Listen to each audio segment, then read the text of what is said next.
TMS WEB Core now offers a keyword that has been known from other programming languages like C#, for example.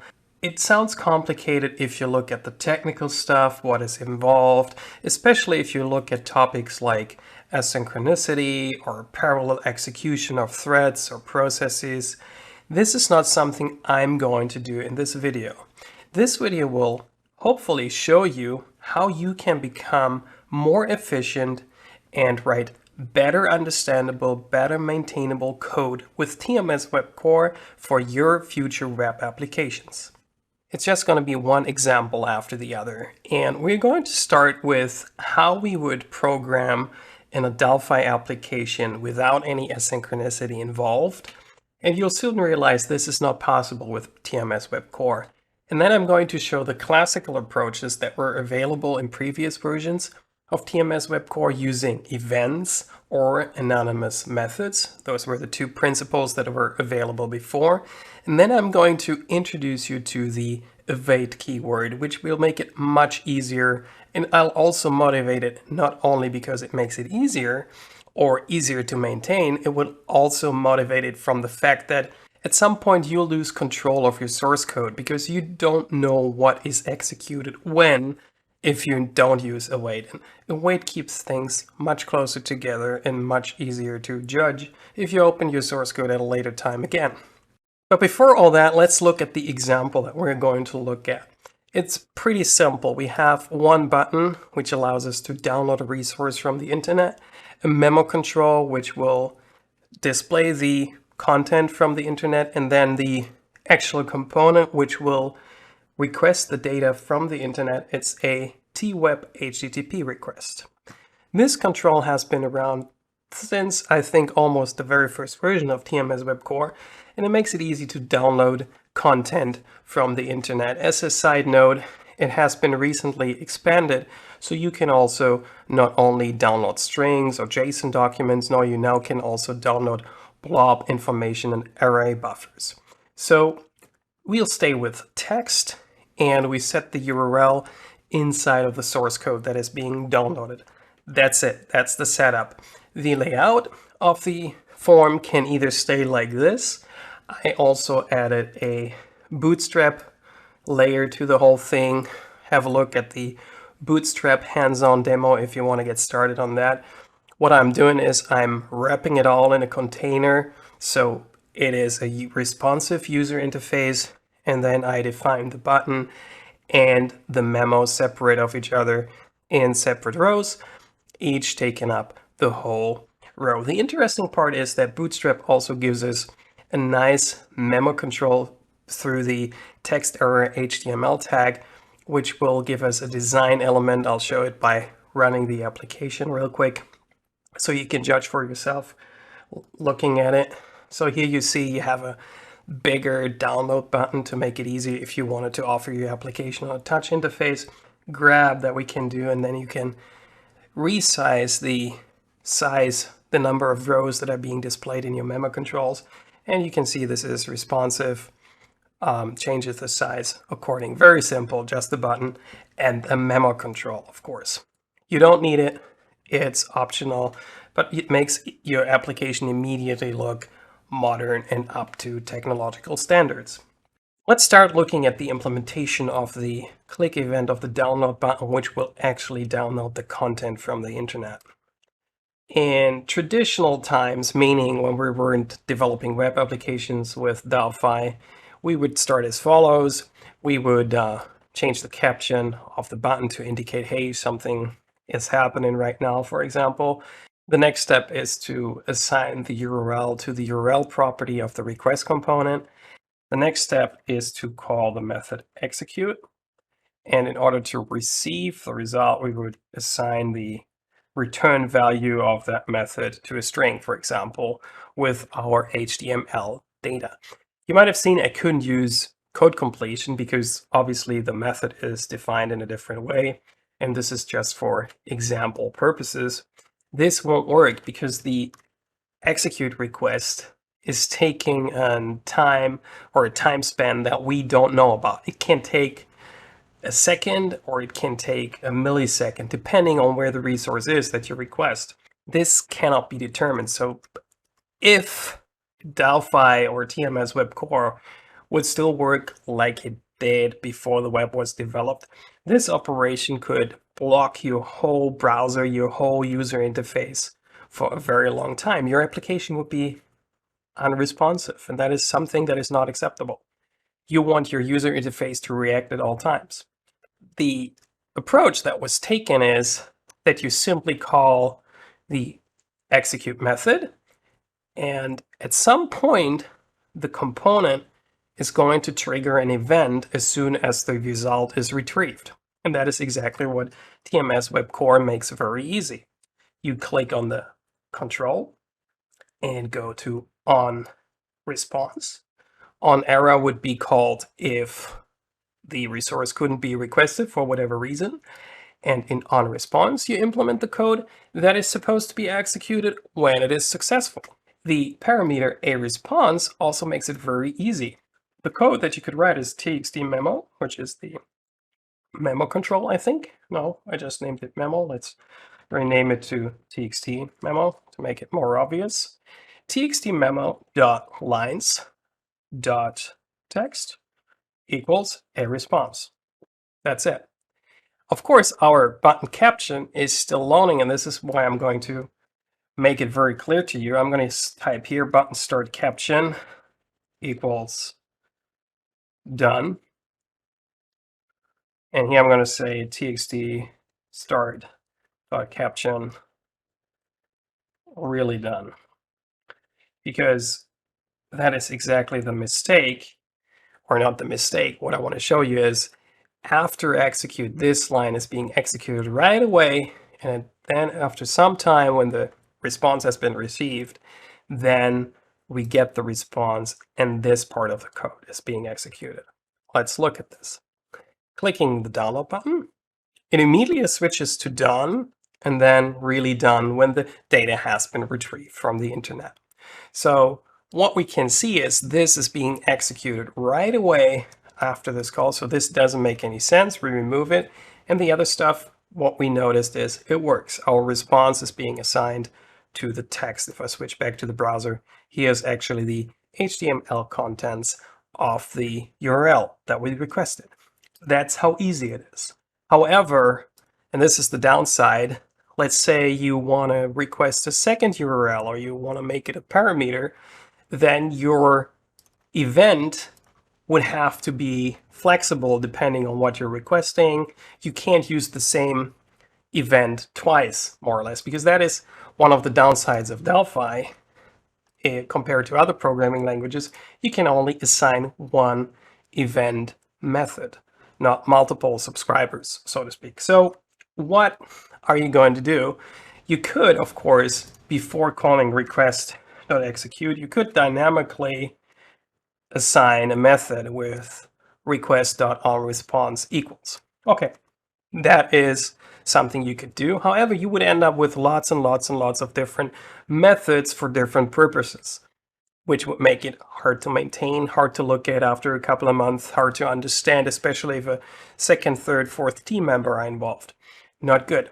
So the other option is to use a so-called anonymous method, which immediately provides a method at this point. So here you could say a response method, for example, which would be a method that you would implement here in your class, or you could implement it locally here, which would make much more sense, but still it would require you to look it up. So the much better approach is to use it right here by typing procedure, begin, and no and after, no semicolon after the last and also no semicolon after procedure.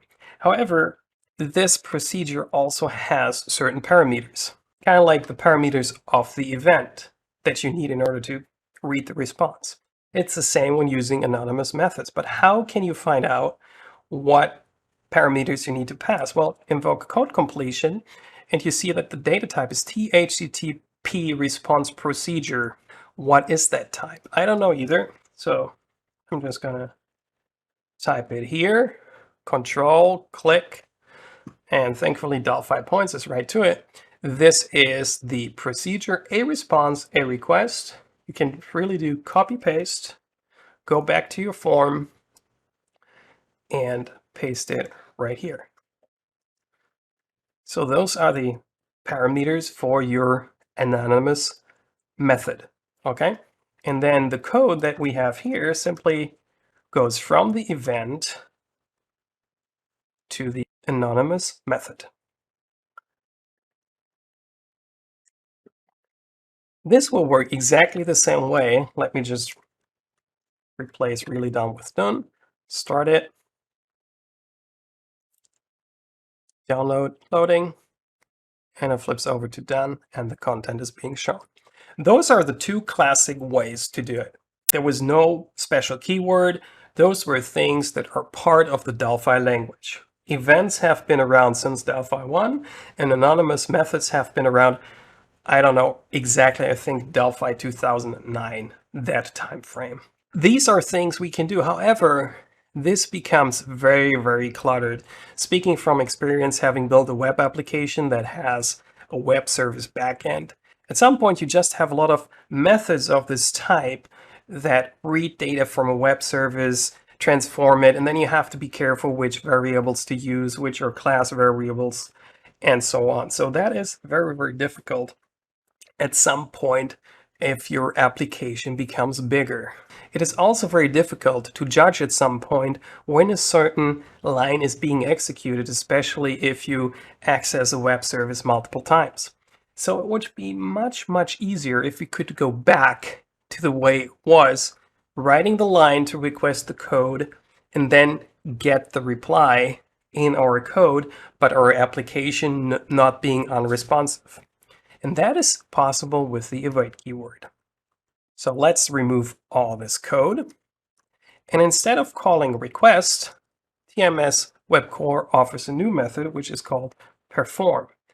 And without going into the details about TJS promise, I'm just going to say perform as the method that we need to call in order to get our data.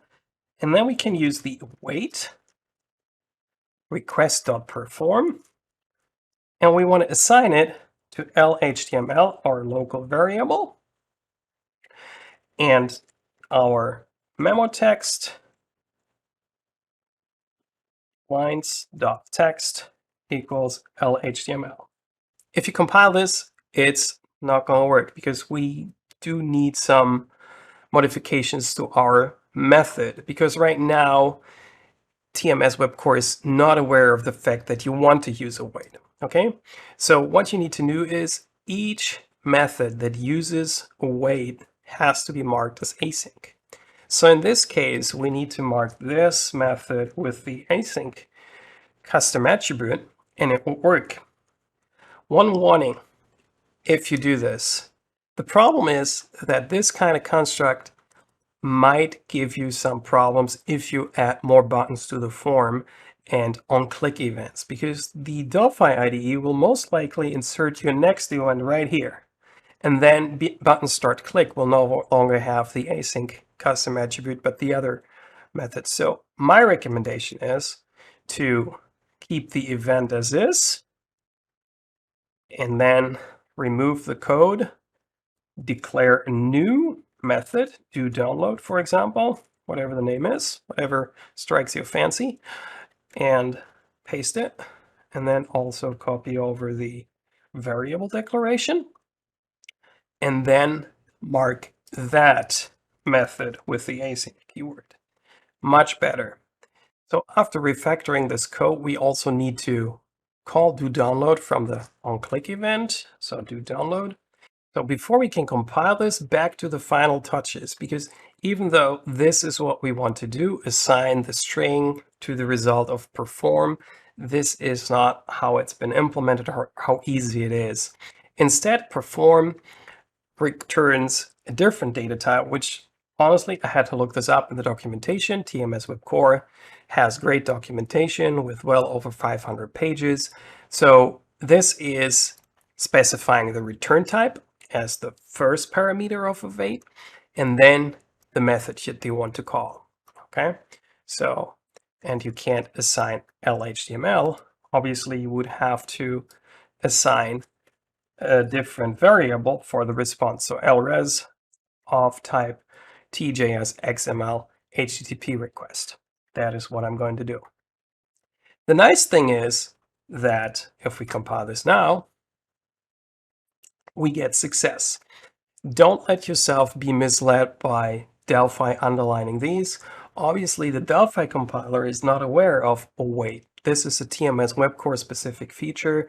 So you have two options: simply accept that these get a red underline for TMS WEB Core specific stuff, or you will have to disable error insight in your Delphi IDE completely for not to have these false positives. I rather prefer it like this because error insight has gotten pretty well in recent releases, so I can live with the couple of false positives for TMS WEB Core specific language features. LRES will now contain the data of TJS XML HTTP request. The nice thing is this line actually waits until the request has been performed, so to speak, or a reply has been received. This reply can indicate that the request has not been successful. It can also be that the request doesn't work at all. So you can actually do try except in this case in order to catch exceptions. So try except is supported as well as try finally and all those things.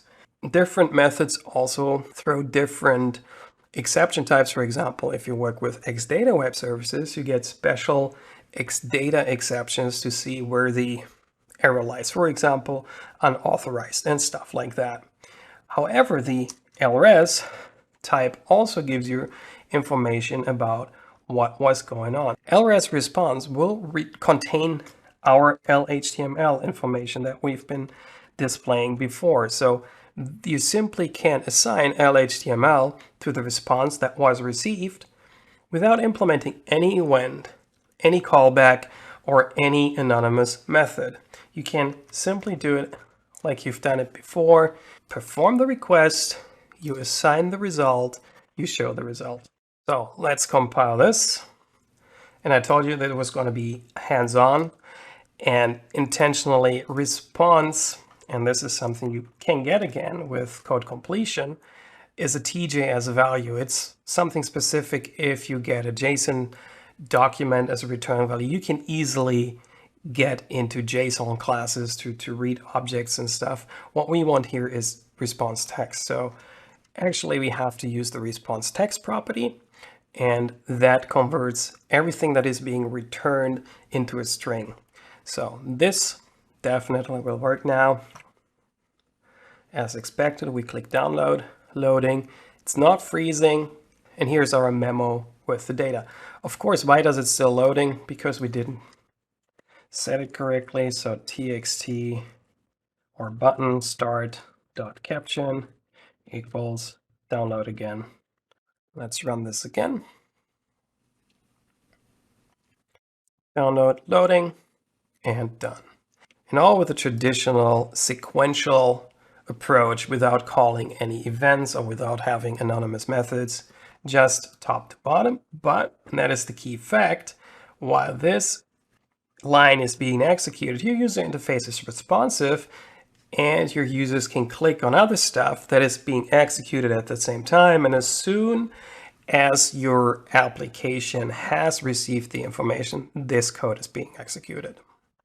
So this makes working with asynchronous methods really, really easy. The only thing you need is, and that is where it becomes complicated, that you need a TJS promise method in order to use await. But TMS WEB Core points them out in the documentation, or Xdata points them out in the documentation, so they're really easy to find. And you don't really need to go deep into TJS promise if you don't want to develop your own asynchronous methods. You will no longer have to implement events or anonymous methods. You can code straight from top to bottom, like you've done before. I'll have another video soon that will show you how you use this await keyword to open forms in a TMS WEB Core application, because A lot of people struggle with it because you not only need an anonymous method when you create the form to pass on default values, you also need an anonymous method when the form is closed and you want to use the information that has been provided in that form. The await keyword once again can be used to make that as simple as in any other VCL forms application. That's it. And as promised, no theory, just one big practical example that showed you how you can make the best use out of the await keyword. Have a look at the documentation. The await keyword is featured in the documentation. The new methods that were added to the framework are also emphasized or pointed out that you can use. And stay tuned for the next video, how to open child windows or pop-up windows in a web core application to make it easier than it was before without having await at your disposal. Stay tuned.